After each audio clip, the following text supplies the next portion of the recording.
तो और माया कैसे लगता है तो बतावा बताना। अब तो और माया पहलवान चढ़ गया माया वाली। अच्छा अब जैसे बछड़ा चलाने माया करते ना वैसे माया करते ही गया। पर एक दिन तो शादी हो गई तो ससुराल चल देवे ना तब और माया का भुला दे बेटा नहीं खराब सुना। धीरे थोड़ा गाय के आवाज दे ना मेरे गाना बदल पहुंच अंजी जी का आवाज थोड़ा सा तेज करिए माइक का बढ़ा दीजिए।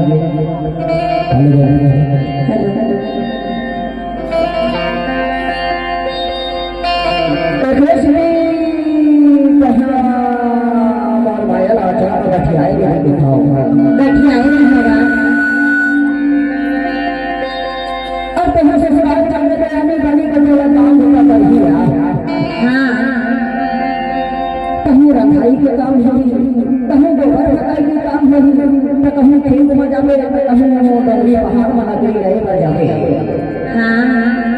और साथ समाज की सेवा करते और संग संग काम बता डंगरी में तो जाए रहे यार। तबे पता लगता कहाँ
दूसरे घर में जाना होगा।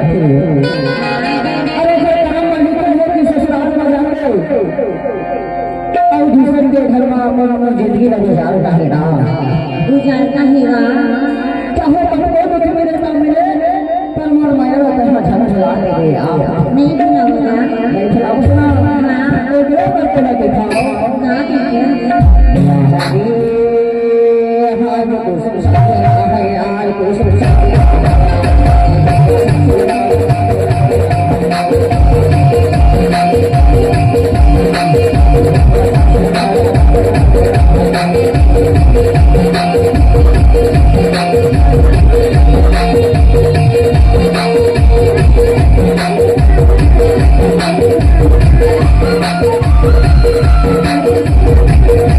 Thank you.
ये बताइए पूरा कौन है?